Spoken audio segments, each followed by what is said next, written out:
Swakhato Bhagavata Dhammo Sandittiko Akaliko Ehi Passiko Panaiko Pachattam Vedi Tabbo Vinyuhiti.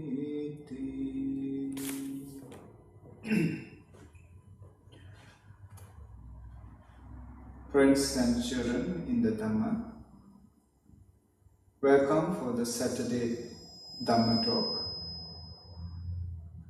Today this Dhamma talk is being broadcasted from Long Island Buddhist Meditation Center with the assistance of Venerable Kottave Nandanayaka Hamdru. And today, this Dhamma talk is being sponsored by Madhu Sudhan P. Manandhar and children. Their aspiration is to dedicate all these merits for their beloved departed parents and the others, Sri Krishna Prasad Manandhar, Tirtha Maya Manandhar, Sevanti Manandhar, Sister Krishna Kumari Manandhar, Brother Sudarshan Prasad Manandhar.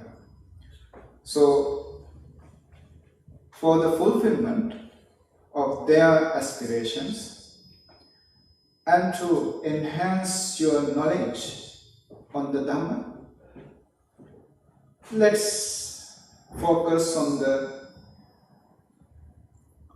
topics that we are supposed to explain on this series of the Dhamma talks, especially for this rains retreat until the Katina robe offering. As most of you who were listening to these talks are well aware that we are explaining the virtues of the Dhamma, or the 6 epithets that explains the qualities of the Dhamma. Swakhato Bhagavata Dhammo. The Dhamma of the Blessed One is well proclaimed. Swakhato. Sandittiko, non-delayed. Akaliko, timeless. Ehipassiko, inviting inspection. Opanaiko, onward leading. Pachattam Veditabbo Vinyuhi, to be realized by the wise themselves.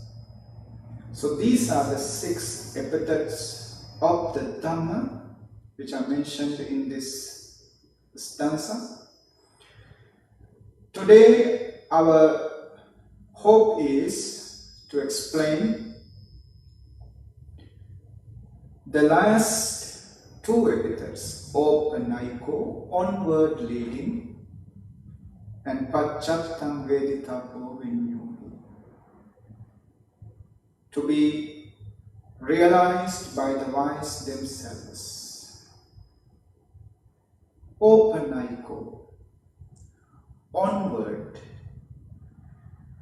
Whoever practices this Dhamma, whoever adopts this Dhamma into their being, into their hearts, this Dhamma will lead them against the current of the river, against the natural or normal flow of the world. Let's start this with the Buddha himself. Prior to his enlightenment, ascetic Gautama, after his 6 years of search and the extreme penances,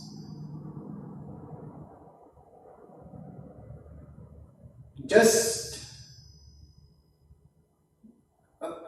the previous day for his enlightenment, early morning, he was sitting under a banyan tree until the sunrise in the dawn, waiting for his time for the alms round in the nearby village. But he could not or need not to go for the alms round, because a young woman, a lady, brought a bowl full of milk rice and offered to him. Sujata, we all know that story. Since he was offered this milk rice, he did not go for the alms round, and he went to the nearby river and he ate that bowl of milk rice. And after taking that food, looking at the river, looking at the flow of the water, it is moving downward, flowing very fast to the down, to the sea, to the ocean. Watching this, he thought, if my expectation to be enlightened happens soon, if I get enlightened soon, this bowl must move upward against the current of the river, upward the river, moving against the flow of the water. So with that determination, he threw that bowl into the river, and it so happened this ball started moving upward the river against that flow, fast moving water. The ball went upward. With that, Bodhisattva, ascetic Gautama, the Buddha to be, understood that his enlightenment is nearby. He is going to be enlightened soon.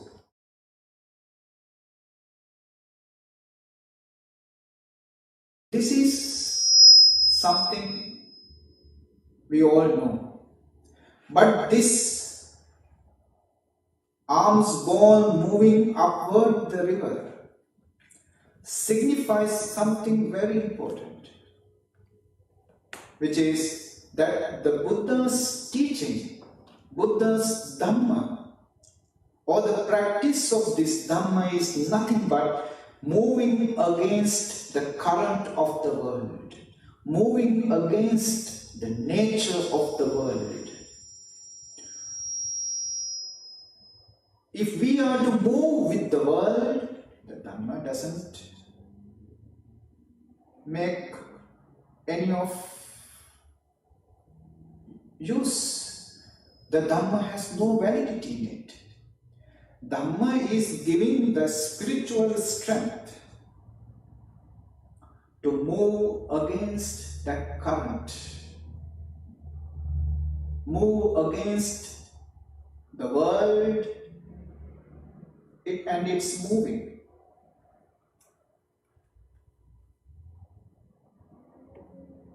We all know that this is not the first life. And this is not the last life either. We are in the middle of the samsaric cycle of birth and death.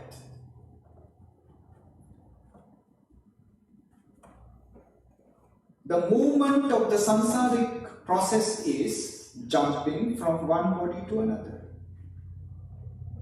Like a monkey moves, jumping from one branch to another,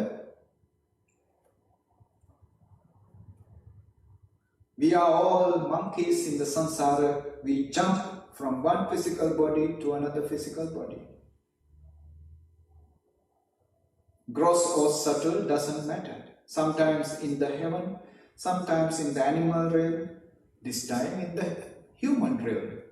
But who knows? We can be anywhere in the next life in any form. We can be anyone in the next life, but still, any life we assume we get is impermanent. If we are to be heaven, we won't be heaven forever. For the temporary being, we are there. Once the time is over, we have to come down to some other life.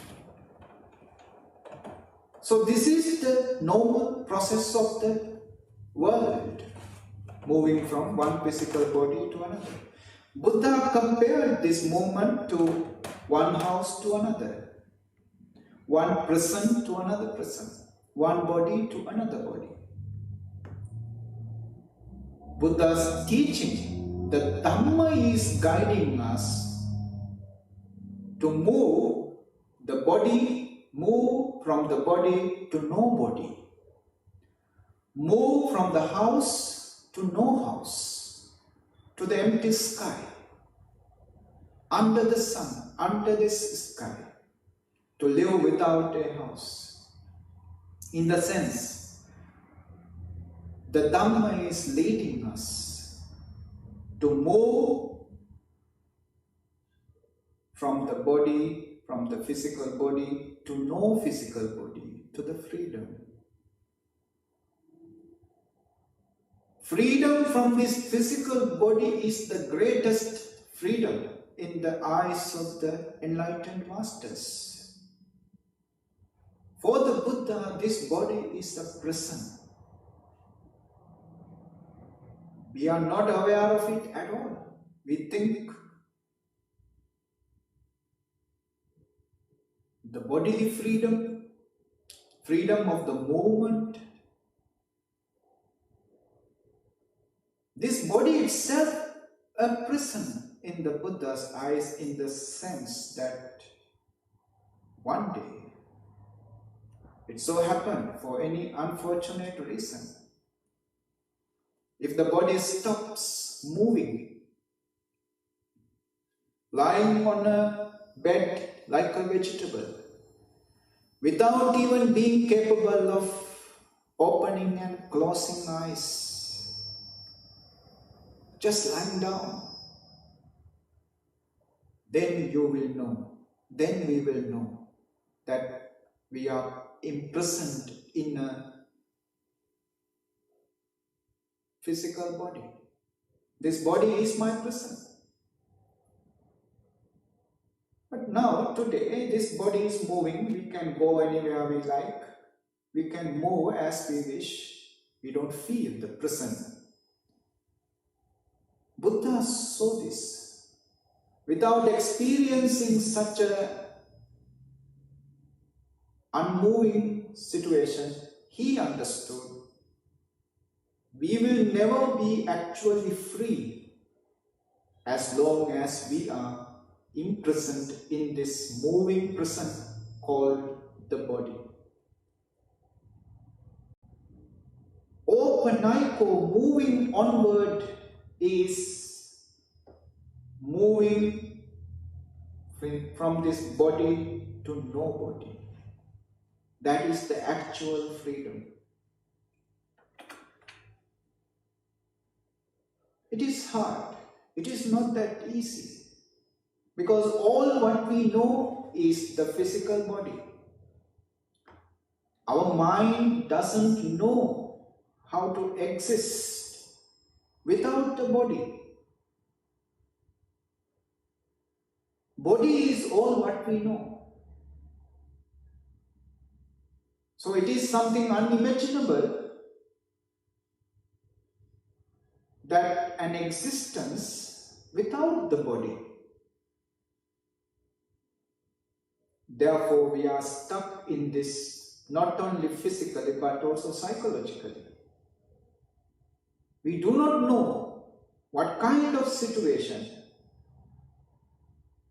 We all know throughout the samsaric journey, when we lose one physical body, to jump into a new physical body. Therefore, Buddha had to work extra hard to explain first.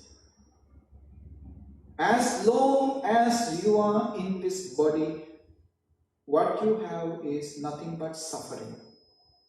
The body gives you nothing but suffering. The birth is suffering. Aging is suffering. Sicknesses are suffering. All because of the body. What the body desires, when they don't happen to you, it is suffering. What the body doesn't like happen to you, it is suffering. Association with the wrong bodies, wrong physical bodies, suffering. Dissociation from the physical bodies you like, suffering. Ultimately, these five aggregate: Rupa, Vedana, Sanya, Sankara, Vijnana. Form, feeling, perception, mental formation and consciousness. All together is nothing but suffering, unsatisfactoriness, dukkha.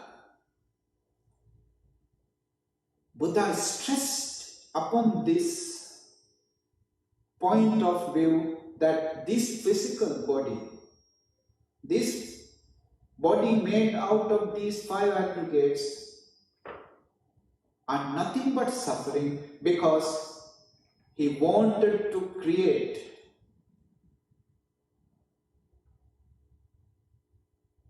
the dislike for this body in you. If you continue to have that desire on the body, if you continue to maintain this attachment to the body, how can you get out of it? You are moving downward, body to body.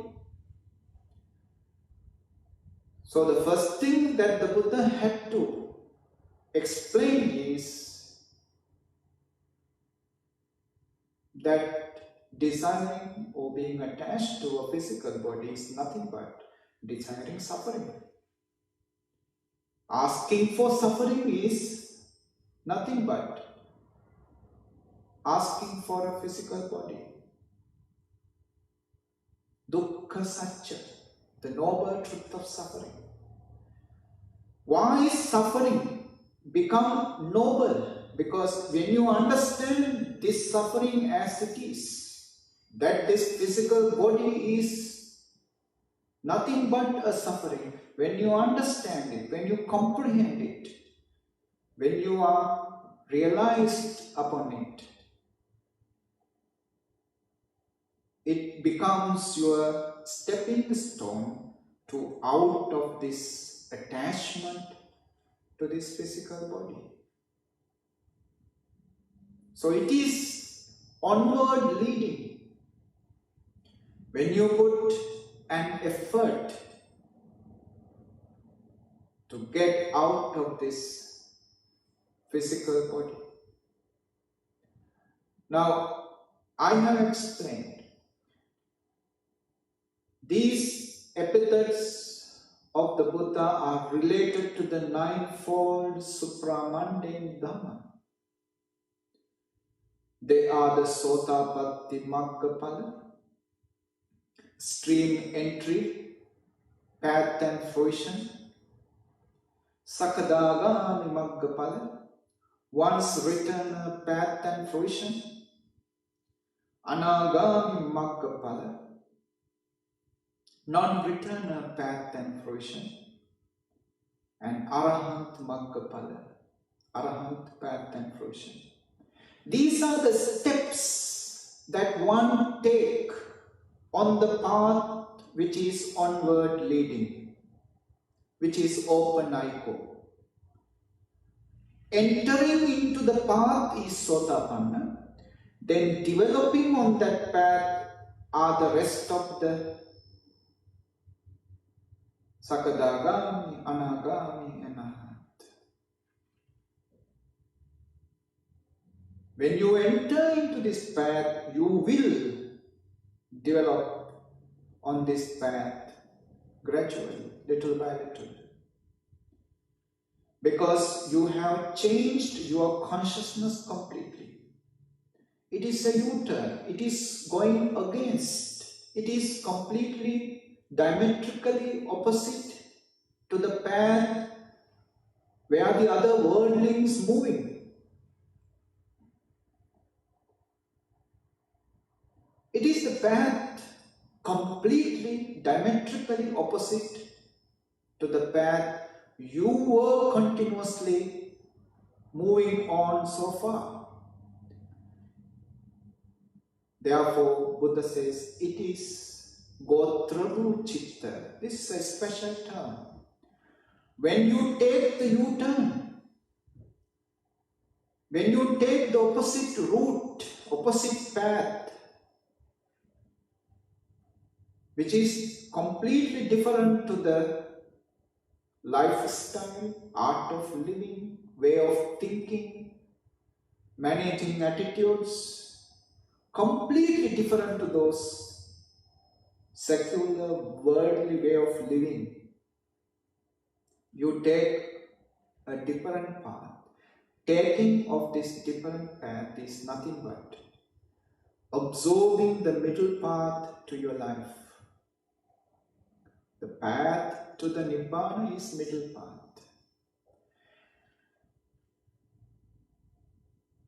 Absorbing the middle path into your life happens in the first stage of sainthood, Sotapanna Chitta.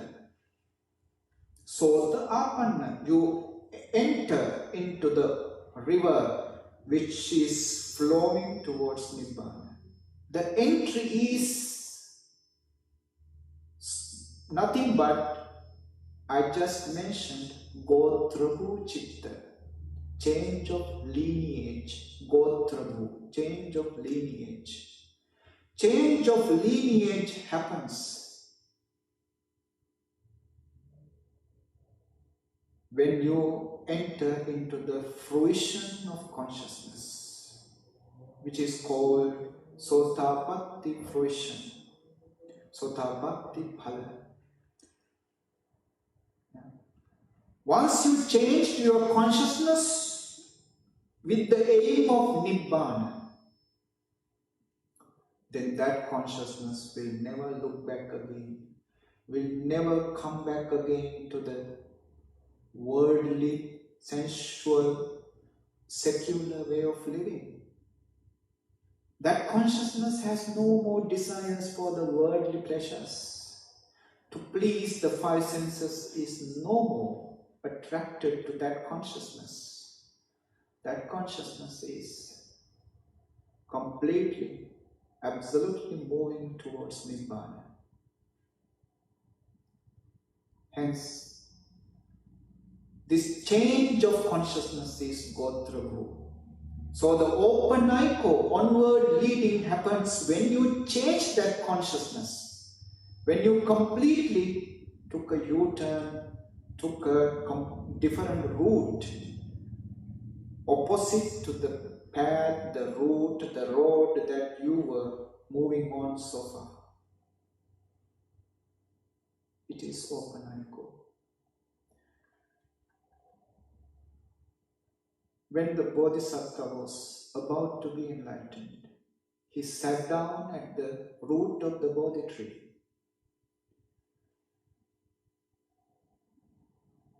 On a cushion made out of kusa grass. He sat down there, closed his eyes, and made a grit, made a determination. Even I die here, even my blood is to dry away. Even I become a skeleton here, living skeleton here, I would not get up from this seat without becoming enlightened. This grit, this determination clearly shows that the physical comfort is no more the Bodhisattva's desire. The body, the physical body is something he never values. He doesn't value this comfort, luxury, or the well-being of the physical body. So consciousness is completely directed to the well-being of the consciousness, not the body. As long as you are attached to the body, you cannot get out of the body. So even prior to his enlightenment, he made such a determination. Enlightenment or death. In short, that is the determination. Enlightenment or death. It clearly shows that his consciousness has completely detached from the physical body, completely separated. It is the Gotra Bhujitta, change of lineage. His disciple, many disciples of Lord Buddha, when they start practicing, they made such determinations. That is how they sacrificed themselves for the enlightenment. There was a monk called Thero. This monk, after the ordination, he got an object for meditation from the Buddha, and he went to a forest, into a kuti, into a small room. As he started his practicing, he made a determination, until I become enlightened, I will not sleep. He removed the bed out of the room, remove all the other furniture which will invite him to sleep, and start practicing, continuously practicing, day in, day out. Of course, after a few days, his eyes started shedding tears, getting red, start giving some pain to him. But Buddha is continuing. This monk is continuing. And the doctors warned him, if you continue to be sleepless, you are going to be blind soon. So please, Bhante, stop this. Have some sleep. Protect your eyes. Then this Venerable Thero thought, I have been traveling in this samsaric cycle for millennia, for infinity. I have seen this world in those infinite times. But what I haven't seen is Nibbana. if I be careful about my physical vision, my ability of seeing, if I try to take care of my eyes, my vision, I will lose the opportunity for the vision of Nibbana. So for the vision of Nibbana, I will sacrifice this physical vision, which is trivial. I don't care. I will not stop my practice. Continue to practice. And by the end of 3 months, by the end of the rains retreat, he got enlightened. But at the moment of his enlightenment, he got blinded also. His eyes gone. He became a blind man. Enlightenment and the blind happened at the same time. Though his physical eyes were blinded, his wisdom was opened. His invisible eyes to the truth was opened.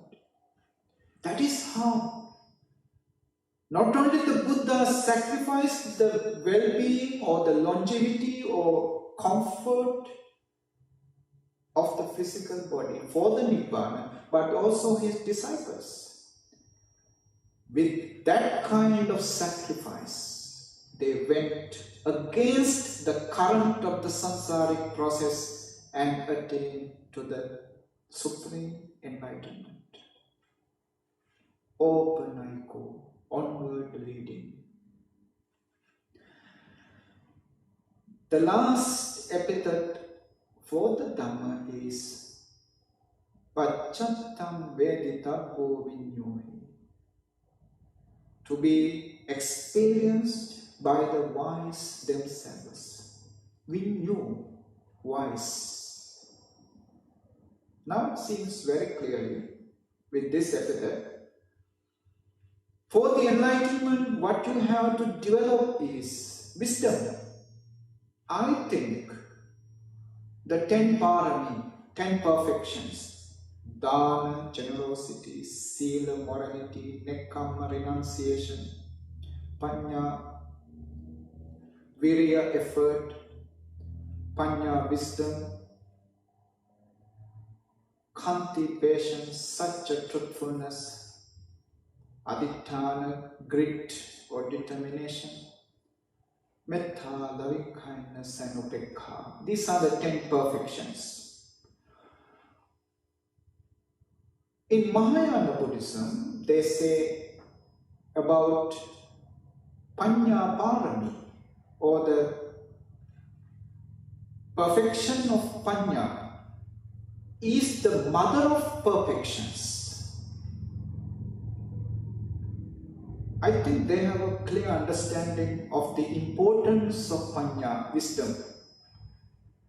And it seems all the rest of the Parami are supporting to develop the parami of Panya. The perfection of wisdom is the ultimate decisive factor for the enlightenment of somebody. For the understanding of the Dhamma is for the people who develop this wisdom. Now in the commentaries, they say, we knew the wise one is the one who is born with a resultant consciousness or the birthright consciousness which is triple rooted. Let me explain like this.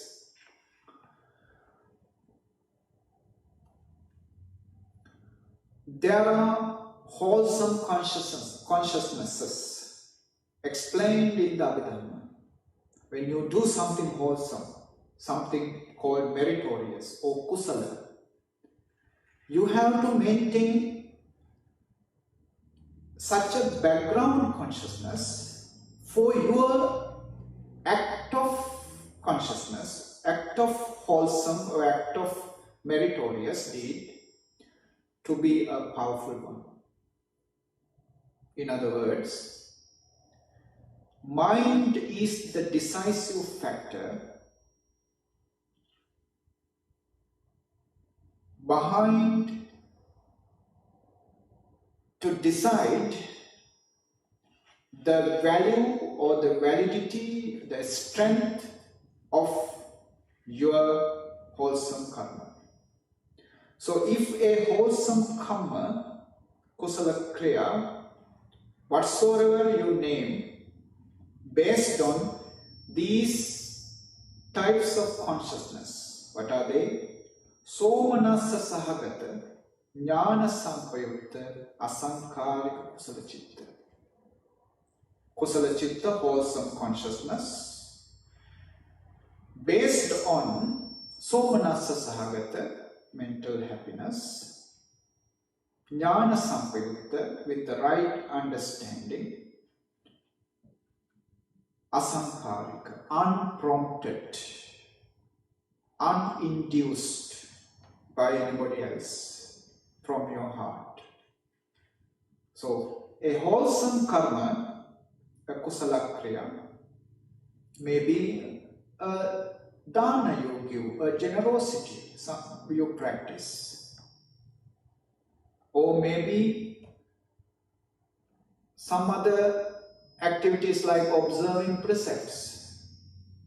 But behind these activities, you maintain a great happiness in your heart and the understanding of that activity that you are performing, and you do it from your heart without being prompted, induced or persuaded by somebody else. You do it from your heart. So this is the first type of triple rooted wholesome action. What are these roots? Non-greed, non-hatred, non-delusion are there in these triple types of happiness, wisdom, and from the heart. When you do it, there is non-greed, non-hatred, non-delusion, alobha, dosa, moha. You can apply and see. The second one is not so strong like the first one, but still it is a great wholesome karma. Somanasa sahagata, again with happiness. Jnana sampayukta, with wisdom. And then sasankarika. Here you are prompted, persuaded by somebody else. You know the value of it, but you are persuaded. You are doing it happily, but still you are persuaded. So not so strong like the former one, but still it is considered as a great wholesome deed. Because great wholesome consciousness based on non-greed, non-hatred, non-delusion is there. Then the third one, little bit more powerless than the former two. This one is upekkaha sahagata. It is not so joyful, so full of happiness. It is kind of neutral. It is kind of equanimous. But still jnana sampayukta, with the wisdom, with the knowledge, and then asankarika, unprompted. Yeah? You are not persuaded by anybody. This also based on non-greed, non-hatred, non-delusion, but it is not so powerful like the former ones, because you are not doing it joyfully. Your happiness is not overflowing when you are doing it. So the strength is less. Then the fourth one is the least powerful great wholesome deed. That is upekka sagata, again neutral or equanimous consciousness. Jnana Sampayutta, with the wisdom, and Sasankarika, prompted. Somebody else has urged you to do this. So anyway, these are the 4 types of wholesome actions. I mean wholesome consciousness, great wholesome consciousness that you can maintain behind your wholesome deeds. This is something very important to learn, because whenever you do something good, how much money you spend for it, how much time you spend for it. Yeah. While you are having all those responsibilities for your children, for your family, for your wife, husband, for your parents, and for the society you live in, you still try to maintain, try to create some wholesome, meritorious energy within you. Do something good. Because one day you know what will be coming with you is nothing but your wholesome karma. The good results of the good karma will always follow you. That's why you are sacrificing yourself among all these responsibilities, among all these duties that you have to perform. Still you find time and the energy and the wealth to do such meritorious deeds. So make sure your sacrifice giving you the best of the results. For that, you have to maintain the best of the wholesome consciousness behind. What is the best one? Somanassa Sahagata. With the great happiness in your heart. I am doing something for the elevation of my samsaric cycle, samsaric journey, and also for my own liberation from suffering. When you continue to think like that, it is a great happiness for you. This is the only thing what will remain with me one day. Everything gone. Living, non-living, I have to leave behind when I go. But this one, this energy will come with me. When you reflect like that wisely, this is the wisdom. Wisdom is applied. You know this is a great wholesome karma with great results. That is the wisdom. And you do it from your heart. With much of sacrifice. From your heart you do it. This karma, whatsoever it is, doesn't matter. The background consciousness will generate you the greatest meritorious power, wholesome power. So that wholesome deed, if that wholesome deed happened to remember, happened to come onto the surface level of your mind as a memory when you are dying, when we are about to die, our dying consciousness will be colored, beautified, strengthened with that great wholesome deed. Then if you are to be born, you will be born in a great realm, either in the heavenly realms or in the human realms. Yeah? Never the perdition, never a hellish realm, human realm, heavenly realm. And when you are born, you have the necessary wisdom for an enlightened master to guide you to Nibbana. If you happen to come across a Buddha, and if you happen to listen to him, you are guided by the Buddha to be enlightened. You can be enlightened. So we knew the wise one is something achieved, something received by birth. By birth you are wise. How come this birthright wisdom to happen to you? Because you are born with the wholesome resultant based on the triple roots of non-greed, non-hatred, non-delusion. You have that wisdom called Yatha Bhuta Jnana. To understand, to comprehend things as they are, not as they are not. You have that wisdom to comprehend the reality as it is. Because of that comprehension, when the Buddha teaches you the truth as it is, you can understand it as it is. Simple. Remember, wisdom is not knowledge. Even with the people who are born with two roots, not with triple roots, but with two roots, they can still study. They can still memorize. But the memory and the learning has nothing to do with the wisdom. Wisdom is completely different. Let me tell you a story. Buddha's attendant, chief attendant, was Venerable Ananda.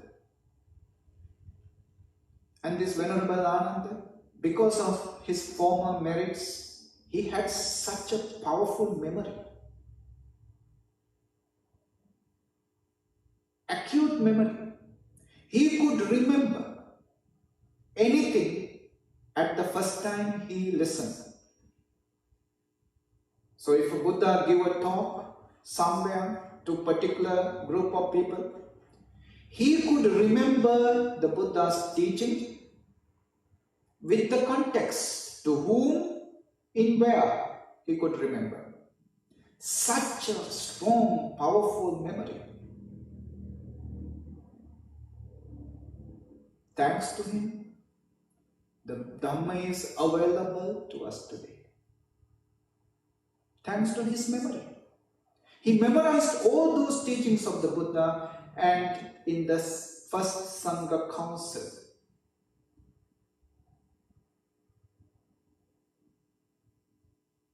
500 Arahants gathered for this first Sangha Council. Their purpose was to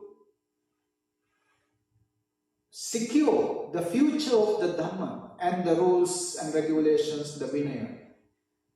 Dhamma and Vinaya.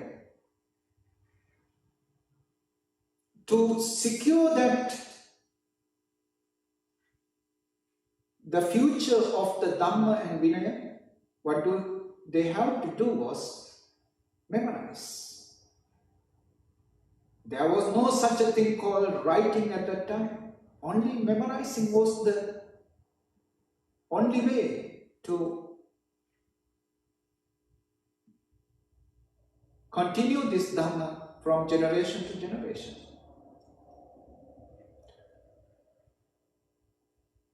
Dhamma was all memorized by Venerable Ananda, but he was not an Arahant. He was just a Sotapanna. He achieved only the first stage of sainthood.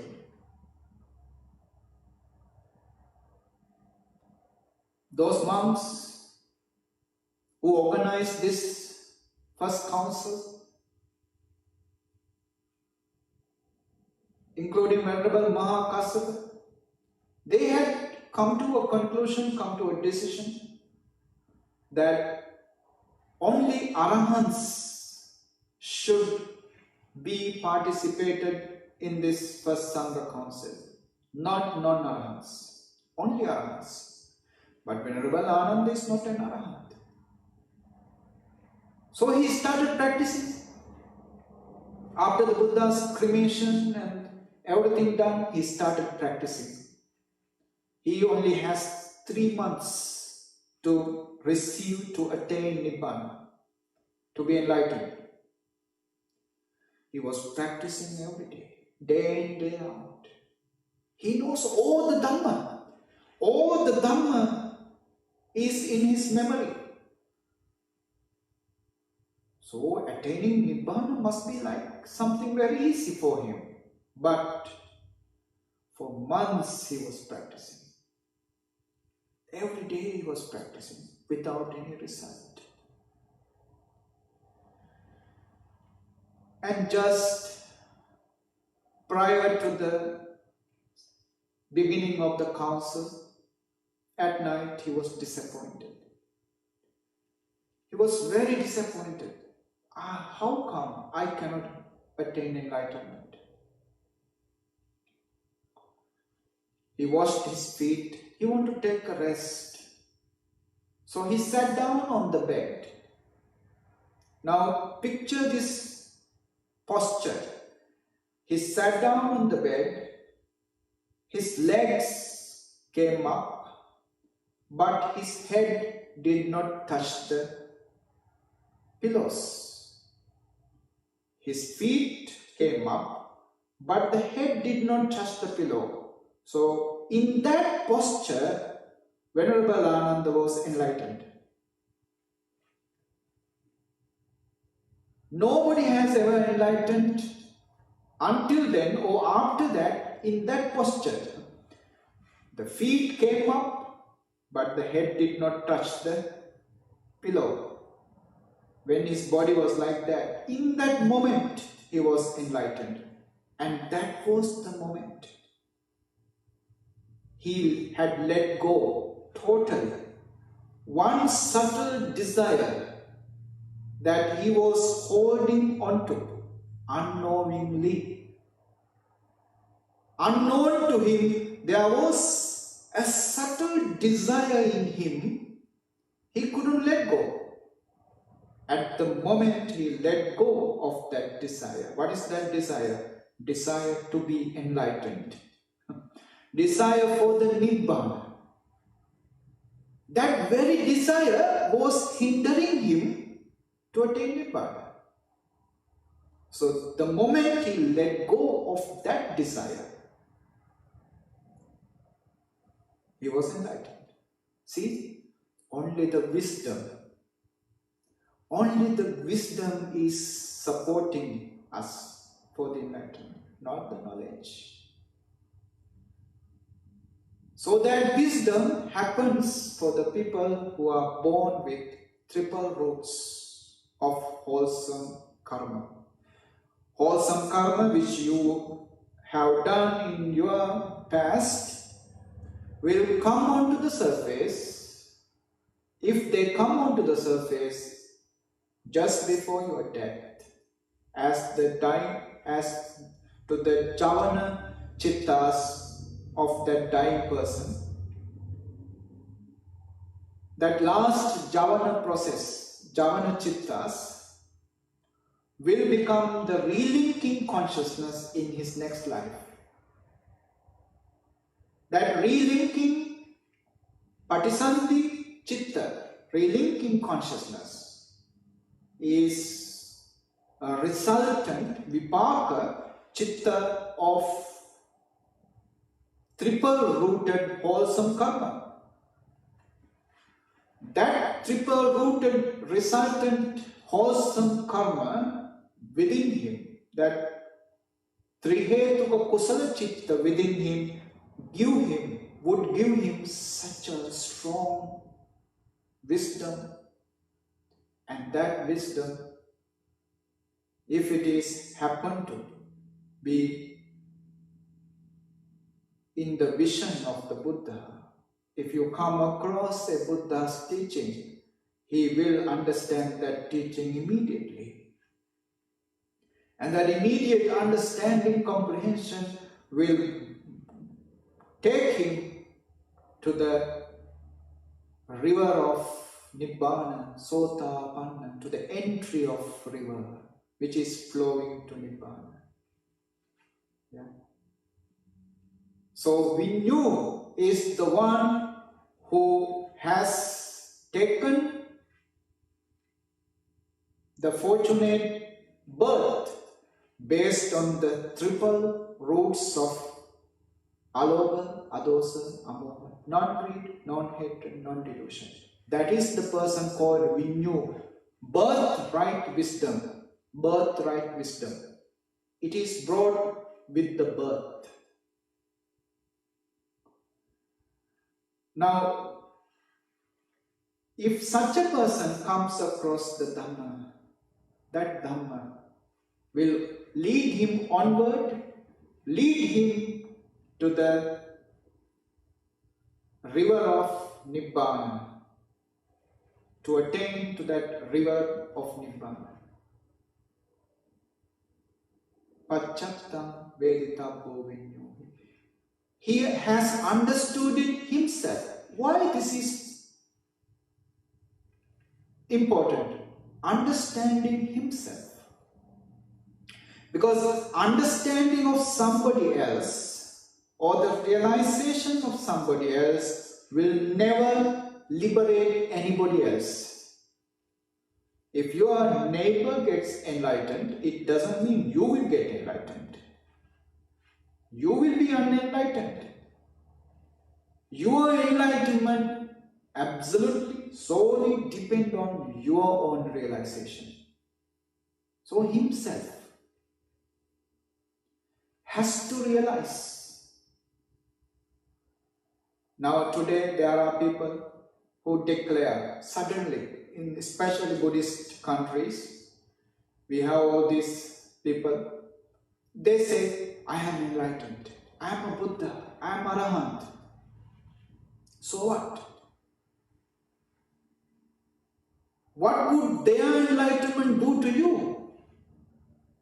And if they declare that they are enlightened, their declaration of the enlightenment must be only for one particular reason. The reason is to create a confidence so that those enlightened people can guide others to their enlightenment.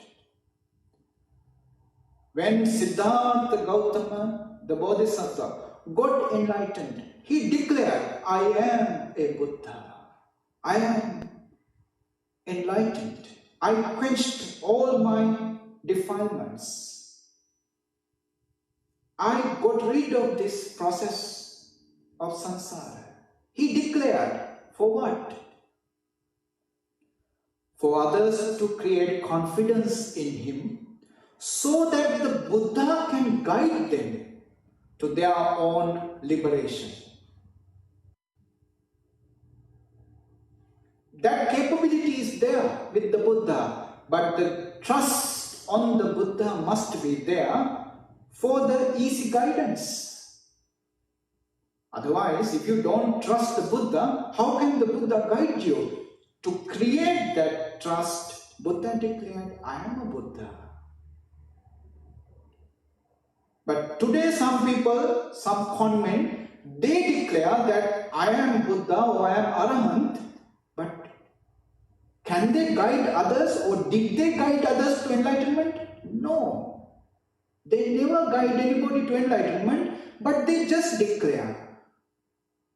Do you know any of the Buddha's disciples, after their enlightenment, they never declared to the public that they are enlightened?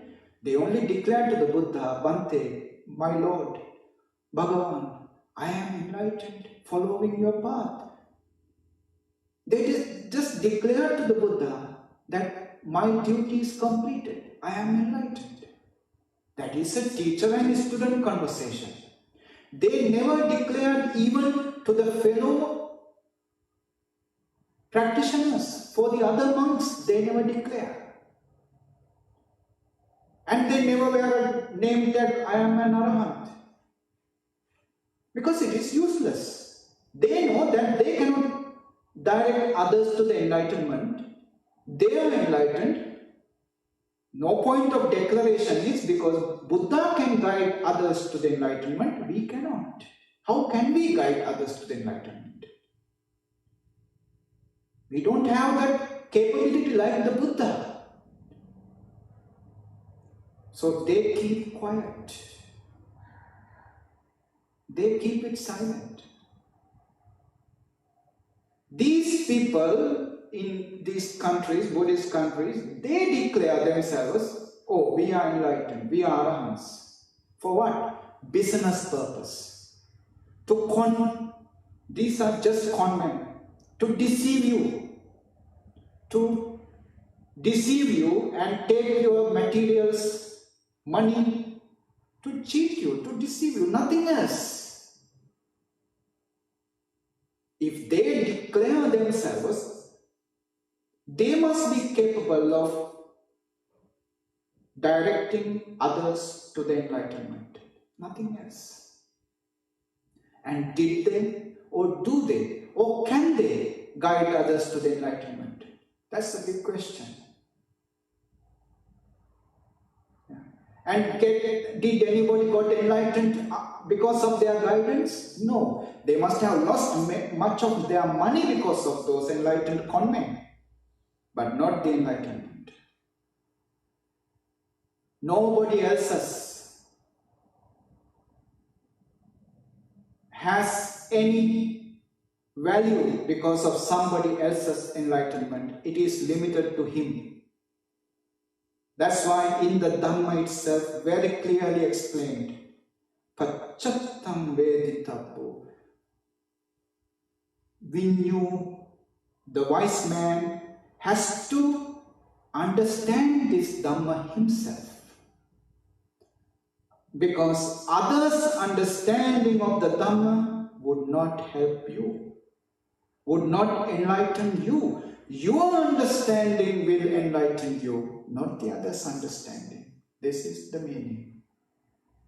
So with that, 2 meanings, we conclude the explanation on the epithets of the Dhamma. Today we explained Opanayiko, onward leading, Pachattam Veditappo Vinyohi, to be realized by the wise themselves. That's enough for today. This Dhamma talk is being sponsored by Madhu Sudhan P. Manandhar and children. Aspirations, as I mentioned earlier, to share these merits with father, mother, wife, sister, brother. Mr. Sri Krishna Prasad Manandhar, Madam Tirtha Maya Manandhar, Madam Sevanti Manandhar, Krishna Kumari Manandhar, Sudarshan Prasad Manandhar, sister and brother. Let's dedicate, let's share all these merits generated within your hearts with the knowledge you receive with this Dhamma, with the understanding you receive, and with the delight created in your hearts by understanding this beautiful 2 epithets, Opanayiko, Pachattam Veditappo Vinyohi. These merits, these wholesome thoughts, be a supportive factor, positive supportive factor for those beloved departed ones of our sponsors, for their well-being in the samsaric journey, wherever they are, however they are. If they are suffering, dark, unhappy, in such places, waiting to be rejoiced with your merits, may they be rejoiced with these merits.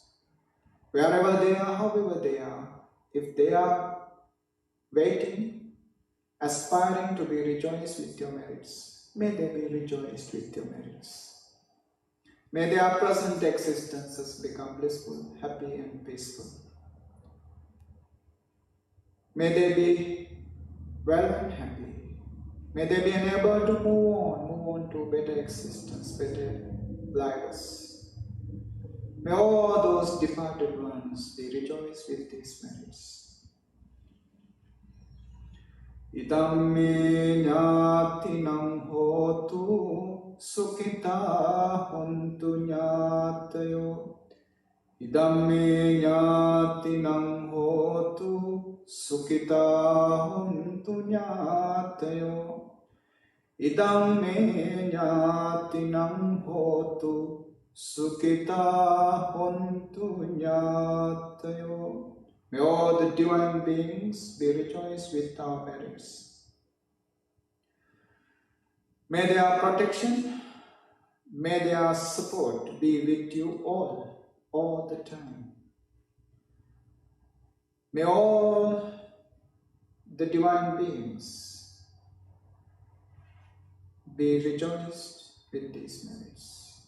Akasatta cha bhummatta devanaga mahindika punyantam anumoditva chiram rakkantu lokasasanam.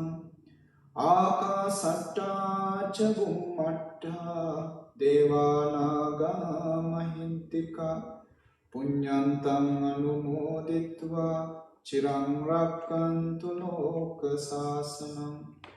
Akasatta cha bhummatta devanaga mahintika punyantam anumoditva chiram rakkantu lokasasanam. Blessings for you. Sabbitiyo vivajjantu sabbarogo vinassatu mate bhavattu antarayo sukhi degayuko bhavatu sabba mangalam rakkantu sabba devata sabba buddhanubhavena sabba dhammanubhavena sabba sanghanubhavena sada sotti bhavantu te. Sadhu, sadhu, sadhu.